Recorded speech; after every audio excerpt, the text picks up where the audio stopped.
Hi guys, welcome to my YouTube channel. तो आज हम लोग जो डिस्कस करने वाले हैं वो share force and bending moment के बारे में कि शेयर फोर्स क्या होती है, बेंडिंग मोमेंट क्या होता है एंड ये इतनी ज़्यादा इसकी इंपॉर्टेंस क्यों होती है। खास करके अगर आप एनालिसिस कर रहे हो किसी भी स्ट्रक्चर्स का तो share force and bending moment find out करना बहुत ही ज़्यादा कंपलसरी होता है। या अगर आप किसी मतलब इंटरव्यू में जाओगे तो मोस्टली 90% क्वेश्चन पूछता ही है share force and bending moment से कि शेयर फोर्स क्या होता है, बेंडिंग मोमेंट क्या होता है, वाई इज इट नेसेसरी, और either they can ask the questions, they will be give the diagram of one beam and they will ask that what is the bending moment of this when you apply external load and all different types of load. Okay, so let us discuss that. सबसे पहले देख लो क्या होता है कि अगर site पर एक इंजीनियर है और एक कॉन्ट्रैक्टर है तो कॉन्ट्रैक्टर की भी नॉलेज अच्छी होती है, उसे एग्जीक्यूशंस की अच्छी नॉलेज होती है, डिज़ाइन की अच्छी नॉलेज होती है। But when you come to the engineer तो इंजीनियर की जो नॉलेज होती है कॉन्ट्रैक्टर से ज़्यादा होती है। क्यों?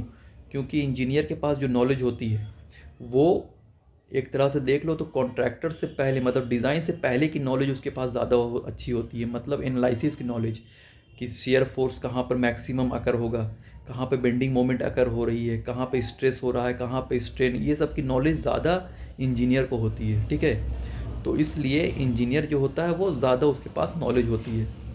तो आज हम लोग डिस्कस करते हैं share force and bending moment के बारे में। तो सबसे पहले हम लोग देखते हैं कि share force and bending moment हम लोग क्यों फाइंड करते हैं। तो एक छोटा सा एग्जांपल लो आप। एक मैंने ये मेंबर कोड लिया, क्लियर। अब इस मेंबर पे मैंने एक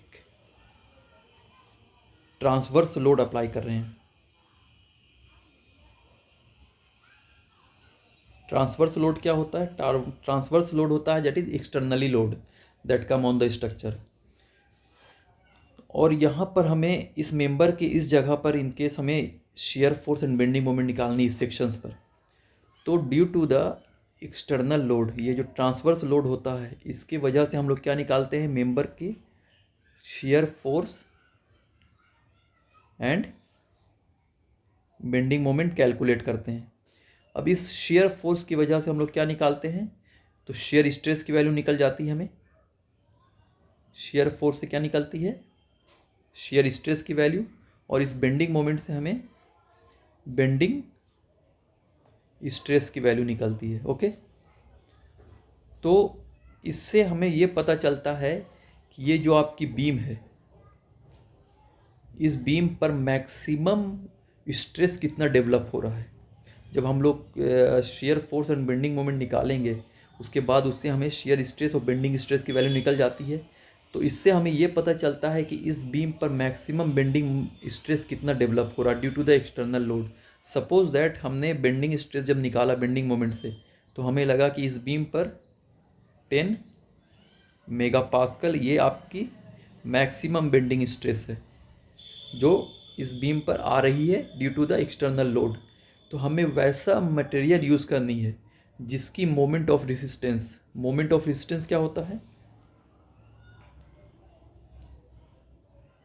moment of resistance, moment of resistance that is called strength. Okay, इसे हम लोग स्ट्रेंथ कहते हैं।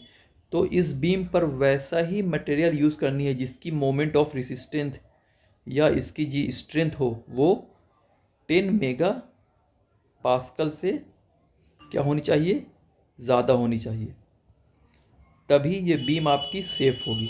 तो इसलिए इम्पोर्टेंस होता है share force and bending moment calculate करना किसी बीम पर। उसके साथ साथ हमें ये पता चलता है कि उस बीम पर किस लोकेशंस पर मैक्सिमम बेंडिंग मोमेंट अकर हो रही है। क्योंकि जिस जगह पर मैक्सिमम बेंडिंग मोमेंट अकर होती है तो उस जगह पर जब आप एनालिसिस करोगे, डिज़ाइन करोगे, तो उस जगह पे हम लोग क्या करते हैं कि मैक्सिमम स्टील प्रोवाइड करते हैं कि ज़्यादा उसमें डिफ्लेक्शंस ना हो। तो due to the and with the help of shear force and bending moment diagram से ही आपको पता चलेगा। तो इसलिए बहुत ज़्यादा इंपॉर्टेंस होता है। एक एग्जांपल ले लो, ये आप देख रहे हो, ठीक है, ये एक स्ट्रक्चर आप देख रहे हो, ये क्या है, ये एक बीम है, ठीक है। अब इस बीम पर जब हमने इनकेस एक, ये लो, एक सपोज दैट हमने एक बीम लिया, बीम पर हमने एक यूडीएल अप्लाई किया। यूडीएल क्या होता है? UDL is that is uniformly distributed load. तो हम लोग मैक्सिमम जब भी कुछ लेते हैं तो यूडीएल क्यों लेते हैं? यूडीएल का इसलिए लेते हैं कि कोई बीम है, बीम के ऊपर स्लैब होती है, तो स्लैब जो होती है पूरे बीम पर होती है, तो दैट इज़ यूडीएल, मतलब यूनिफॉर्मली डिस्ट्रीब्यूटेड लोड, मतलब पूरे बीम पर आप एक तरह की लोड अप्लाई होती है। अब यूडीएल क्या होता है और पॉइंट लोड क्या होता है? एक केस देखो, जैसे आप ये एक जगह है, इस पर आप खड़े हुए हो, तो दिस इज़ पॉइंट लोड। लेकिन इसी जगह पर अगर आप लेट जाओगे तो दिस इज़ कॉल्ड यूडीएल, मतलब पूरे बीम पर एक तरह की लोड अप्लाई होती है, तो this is called UDL, uniformly distributed load. तो इसीलिए बीम पर हम लोग यूनिफॉर्मली डिस्ट्रीब्यूटेड लोड लेकर अप्लाई करते हैं। ओके, तो कोई बीम है जिस पर यूडीएल अप्लाई हो रही है। अब ड्यू टू द यूडीएल हम लोग इसमें बेंडिंग मोमेंट फाइंड करते हैं, एमयू की वैल्यू। ठीक है, तो आपको पता है कि in the case of UDL कोई सिंपली सपोर्टेड बीम है जिस पर यूडीएल एक्ट होता है, तो इसकी बेंडिंग मोमेंट की वैल्यू कितनी आती है? WL²/8। जब आप आरसीसी डिज़ाइन करते हो तो 1.5 टाइम्स हम लोग एक्स्ट्रा फैक्टर ऑफ सेफ्टी लेकर चलते हैं। तो इससे हमें पता चल गया कि मैक्सिमम बेंडिंग मोमेंट इस बीम पर कितनी आ रही है, तो जो भी इसकी वैल्यू आएगी, तो इस बीम की जो हम लोग, ये जो बीम है इसकी मोमेंट ऑफ रेसिस्टेंस, इस मतलब इस बीम पर वैसे ही मटेरियल अप्लाई करेंगे जिसकी मोमेंट ऑफ रेसिस्टेंस जो होनी चाहिए, जिसकी स्ट्रेंथ जो होनी चाहिए, वो इस बेंडिंग मोमेंट एमयू से ज़्यादा हो। तो मोमेंट ऑफ रेजिस्टेंस कैसे अप्लाई करते हैं हम लोग? आपको पता है कि आरसीसी के लिए moment of resistance MU limit जो होती है वो क्या होती है? That is Q F C के BD², यही होती है ना। तो इससे ये पता चल गया कि बीम की जो स्ट्रेंथ होती है वो किस पे डिपेंड करती है? तो बीम की साइज पे डिपेंड करती है, बीम की ब्रेथ और बीम की डेप्थ पर, और FC के, दैट इज़ कॉल्ड बीम की ग्रेड ऑफ कंक्रीट पर।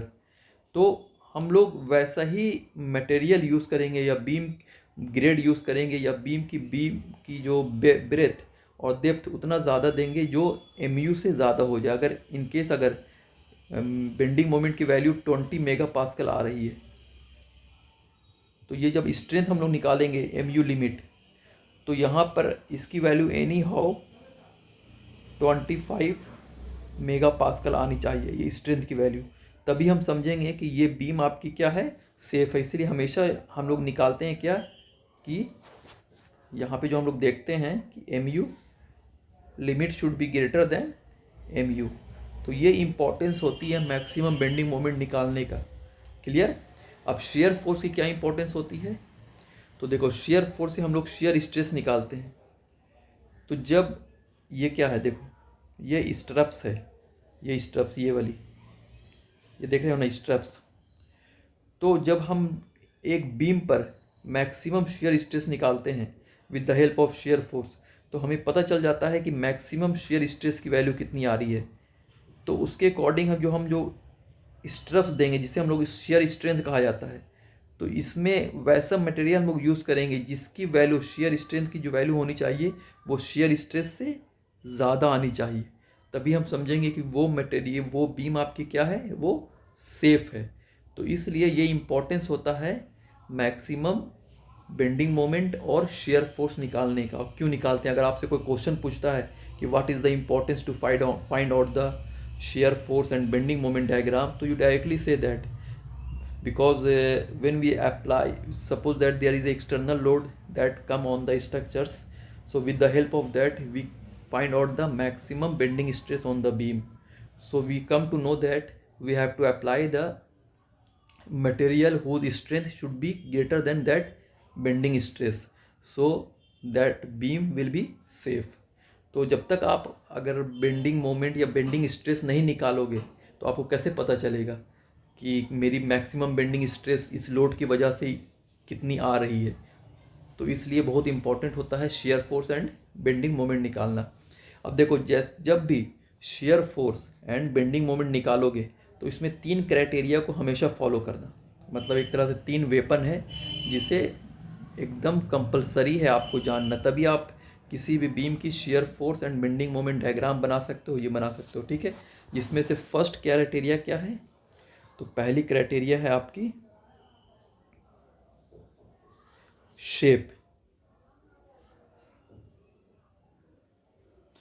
Shape of the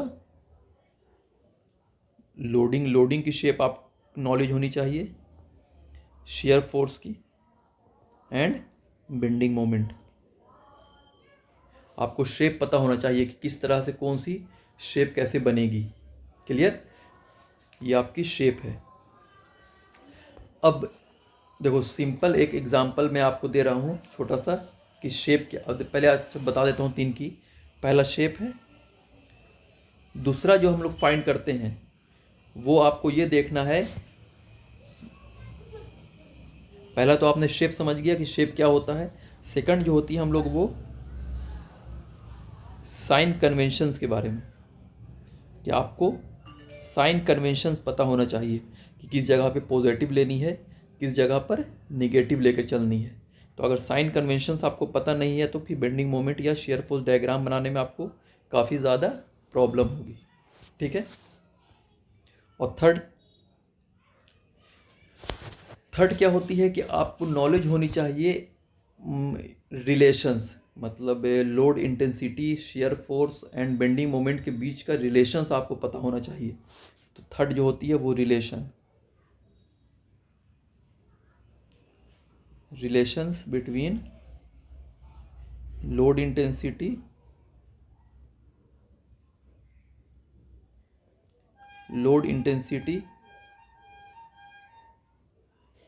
shear force and bending moment. ये तीनों के बीच का आपको रिलेशंस पता होना चाहिए, तभी आप निकाल पाओगे। ओके, तो वन बाय वन हम लोग देखेंगे इसको। तो सबसे पहले हम लोग आते हैं शेप में। ठीक है। अब शेप क्या है देखो, यहाँ से मैं एक छोटा सा आपको एग्जांपल दे के बताता हूँ। एक छोटा सा मैं आपको एग्जांपल दे रहा हूँ। देखो शेप में हम लोग, देखो ये ले लो आप। ठीक है, ठीक है। तो इसमें आप देख रहे हो पहला जो क्या है, पहला जो आपको दिया हुआ है वो है नो लोड। पहला कंडीशंस क्या है आपका, ये है नो लोड। तो नो लोड का मतलब क्या है, नो, अगर कोई बीम है जिसमें किसी भी तरह का लोड अप्लाई नहीं हो रहा है तो उस कंडीशंस में जो शेप होगी शियर फोर्स डायग्राम की वो क्या होगी, स्ट्रेट लाइन होगी। इस चीज़ों को याद रखना है, समझ रहे हो ना। मतलब कोई भी अगर बीम आपकी दी हुई है, एग्जांपल मैं दे रहा हूँ, एक बीम है, बीम पर यहाँ पर एक लोड अप्लाई हो रही है, ये बीम ए एंड ये बीम बी है। अब बोल रहा है कि इस जगह इसकी आपको शेयर फोर्स डायग्राम निकालनी है। तो मैंने क्या पढ़ा यहाँ पर कि जब कोई बीम है जहाँ पर कोई भी लोड अप्लाई नहीं होगा, वहाँ पर जो शेयर फोर्स डायग्राम होगी वो क्या होगी, स्ट्रेट लाइन होगी। मतलब देखो यहाँ से यहाँ तक कोई लोड अप्लाई हो रही है, इस बीम पर नहीं हो रही है, तो इसका मतलब है कि इसकी जो शेयर फोर्स डायग्राम होगी वो सिंपल क्या होगी, एक यहाँ से यहाँ तक जाएगा, ये आर ए है, रिएक्शंस आर ए की वैल्यू, एंड यहाँ से यहाँ तक कोई भी लोड अप्लाई नहीं होगी, तो मतलब स्ट्रेट लाइन जाएगी। तो यहाँ से मैंने स्ट्रेट लाइन दे दिया है। क्लियर। फिर एक लोड अप्लाई हो रही है तो ये लोड हमने अप्लाई कर दिया, और फिर यहाँ से यहाँ तक देखो कोई लोड अप्लाई हो रही है, कोई भी लोड नहीं अप्लाई होगी, तो इसकी शेयर फोर्स डायग्राम क्या होगी, ये भी स्ट्रेट लाइन होगी। तो ये आपकी शेयर फोर्स डायग्राम बन गई। ओके। इसी तरह से जब भी किसी बीम पर कोई लोड अप्लाई नहीं होगा तो उसकी जो बेंडिंग मोमेंट डायग्राम होगी वो क्या होगी, इंक्लाइंड स्ट्रेट लाइन होगी। तो इंक्लाइंड स्ट्रेट लाइन मतलब, नेक्स्ट एग्जांपल देखो आप, ये बीम है, यहाँ पे एक लोड अप्लाई हो रही है, ये ए एंड ये बी। क्लियर। तो यहाँ पे दिया हुआ है कि जब भी कोई बीम है जहाँ पर कोई भी लोड अप्लाई नहीं होगी तो उसकी बेंडिंग मोमेंट डायग्राम क्या होगी, वो इंक्लाइंड स्ट्रेट लाइन होगी। तो देखो यहाँ से यहाँ तक कोई भी लोड अप्लाई नहीं होगी, तो इसका मतलब इसकी इंक्लाइंड लाइन इस तरह से होगी। क्लियर। यहाँ पे लोड अप्लाई हो रही है और फिर यहाँ से यहाँ तक कोई भी लोड अप्लाई नहीं होगी तो ये भी स्ट्रेट इंक्लाइन चली जाएगी। तो इसका मतलब इसकी जो मैक्सिमम बेंडिंग मोमेंट कहाँ पे होगी, ये वैल्यू हो जाएगी, यही होगी ना। इसकी वैल्यू होती है क्या, WL/4 हम लोग निकालते हैं। तो ये होती है कि जब भी कोई लोड होगा तो उसकी अगर उस जगह पर बीम पर अगर लोड अप्लाई नहीं होगा तो उसकी shear force diagram straight line और bending moment diagram inclined straight line होगी। क्लियर। सेकंड आते हैं हम लोग यूडीएल के फॉर्म में। अब यूडीएल क्या कहता है, यूनिफॉर्मली डिस्ट्रीब्यूटेड लोड। अब देखो यूडीएल में क्या होता है, यूडीएल में कहता है ये आपकी यूनिफॉर्मली डिस्ट्रीब्यूटेड लोड है, कोई बीम एक्ट हो रहा है इस पर, ये लोड W है, ये रिएक्शंस RA एंड RB। इसकी जब हम लोग शेयर फोर्स डायग्राम बनाएंगे तो क्या बोल रहा है कि in the case of UDL में इंक्लाइंड स्ट्रेट लाइन जाएगी। अगर किसी भी बीम पर कोई बीम है जिस पे यूडीएल एक्ट हो रहा है तो उसकी जब शेयर फोर्स डायग्राम हम लोग बनाएंगे तो वो क्या जाएगी, इंक्लाइंड स्ट्रेट लाइन जाएगी। तो मतलब यहाँ से RA की वैल्यू जाएगी और इंक्लाइंड स्ट्रेट लाइन मतलब ऐसे इंक्लाइंड चली जाएगी, यही है ना, और RB की वैल्यू यही। तो इसकी यही शेयर फोर्स डायग्राम बन गई। क्लियर। एंड सेकंड में बेंडिंग मोमेंट डायग्राम क्या बोल रहा है, 2 डिग्री कर्व। तो इसका मतलब है कि यहाँ पर इसकी 2 डिग्री कर्व ऐसे जाएगी, यही है ना, ये भी 2 डिग्री कर्व रहेगी, ये भी 2 डिग्री कर्व रहेगी। क्लियर। तो इस तरह से हम लोग देख लेते हैं कि कोई भी बीम है तो उस पर ये चीज़ों को अगर आपने समझ लिया, शेप को बहुत इंपॉर्टेंस होता है, इस चीज़ों को अगर आप समझ लोगे अच्छे से कि किस तरह से शेयर फोर्स डायग्राम और किस तरह से बेंडिंग मोमेंट डायग्राम बनाएंगे तो आपको ऑटोमेटिक समझ में आ जाएगा। तो पहला स्टेप यही था कि शेयर फोर्स डायग्राम के शेप को आपको समझना। क्लियर। आई होप आपको समझ में आ गया होगा। अब सेकंड हम लोग देखते हैं साइन कन्वेंशंस, ये भी बहुत इंपॉर्टेंस होता है। साइन कन्वेंशंस क्या होता है ये भी हम लोग देखते हैं। Let us discuss sign convention.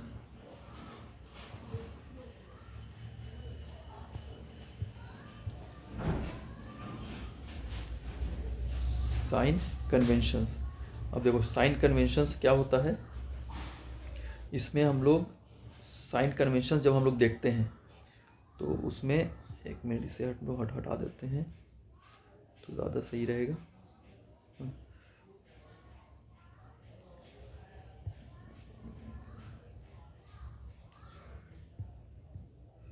अच्छा ये अभी हट नहीं रहा है तो कुछ प्रॉब्लम आ गई है।